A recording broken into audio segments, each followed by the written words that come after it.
بسم اللہ الرحمن الرحیم۔ سامعین، ہر انسان یہ چاہتا ہے کہ وہ جو بھی عمل کرے وہ اللہ کی بارگاہ میں قبول ہو، عبادات کرے تو بھی قبول ہوں، نیک اعمال کریں، نیکی کے کام کریں، صدقہ و خیرات کریں، کوئی بھی عمل کریں تو ہر انسان چاہتا ہے کہ اس کے اعمال اس وحدہ لا شریک کی بارگاہ میں قبول ہوں۔ اگر ہم نے دیکھنا ہو کہ ہمارے اعمال اس وحدہ لا شریک کی بارگاہ میں قبول ہوئے ہیں یا نہیں،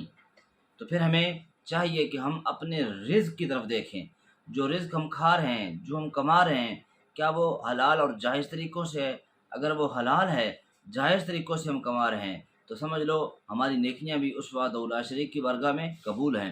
اور اگر ہمارا رزق حلال نہیں ہے تو پھر نہ تو ہمارے دل میں کبھی اطمینان آ سکتا ہے، نہ ہمارے دل میں کبھی سکون آ سکتا ہے، اور نہ ہی ہمارے اعمال اس وحدہ لا شریک کی بارگاہ میں قبول ہو سکتے ہیں۔ اور دوسری بات یہ ہے کہ جس شخص کا رزق حلال طریقوں سے نہیں ہوتا، یعنی حرام طریقوں سے آتا ہے، تو اس بندے کی دعا بھی قبول نہیں ہوتی، بھلے وہ کعبہ کے غلاف کو پکڑ کر بھی دعا کیوں نہ مانگے۔ آقا علیہ الصلوۃ والسلام کی حدیث پاک سرکار دو عالم صلی اللہ علیہ وسلم نے فرمایا، ایک شخص لمبا سفر کر کے بیت اللہ شریف میں آیا اور آ کر غلاف کعبہ کو پکڑ کر اللہ سے دعا کرتا ہے، رو رو کر، گڑ گڑا کر اللہ سے مانگتا ہے، وَمَطْعَمُهُ حَرَامٌ وَمَشْرَبُهُ حَرَامٌ وَمَلْبَسُهُ حَرَامٌ، اور اس کا کھانا حرام ہے، اور اس کا پینا حرام ہے، اور اس کا لباس جو اس نے پہنا ہوا ہے وہ حرام ہے۔ تو آقا صلی اللہ علیہ وسلم نے فرمایا کہ جب یہ سب کچھ حرام ہے تو پھر اس بندے کی دعا وحدہ لا شریک کی بارگاہ میں کیسے قبول ہو؟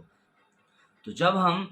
حرام طریقوں سے روزی کمائیں گے، ہمارا کھانا پینا حرام طریقوں سے ہوگا، تو پھر ہماری دعا بھی اس وحدہ لا شریک کی بارگاہ میں قبول نہیں ہوگی، اور ہمارے اعمال اور نیکیاں بھی اللہ کی بارگاہ میں قبول نہیں ہوگی۔ اور دوسری بات یہ ہے کہ ہر انسان کا جو رزق اس کے نصیب میں ہوتا ہے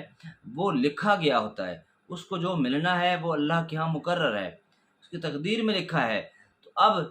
رب کریم نے ہمارے سامنے دو راستے رکھ دیے کہ جو رزق ہمیں ملنا ہے، جو ہمارے نصیب میں ہے، وہ تو ہمیں مل کر ہی رہنا ہے۔ اب راستے ہمارے سامنے دو ہیں، یا تو جائز طریقوں سے ہم اسے حاصل کر لیں، یا حرام طریقوں سے اسے حاصل کر لیں۔ حرام طریقوں سے چلیں گے تو تب بھی وہ ہمیں ملے گا، حلال طریقوں سے چلیں گے تو تب بھی ملے گا، لیکن اگر حرام طریقے سے کمایا تو پھر وہ رزق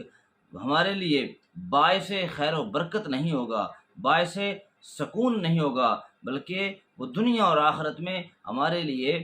ناکامی کا سبب بن جائے گا۔ اور اگر وہی رزق ہم جائز طریقوں سے کمائیں گے تو نہ صرف وہ رزق ہمارے لیے باعث خیر و برکت ہوگا، ہمارے دل میں سکون دے گا، اور ہمیں آخرت میں بھی وہ رزق ہمیں کامیاب و کامران کرے گا۔ ہماری نیکیاں بھی اللہ کی بارگاہ میں قبول ہوں گی، ہماری دعائیں بھی اس وحدہ لا شریک کی بارگاہ میں قبول ہوں گی۔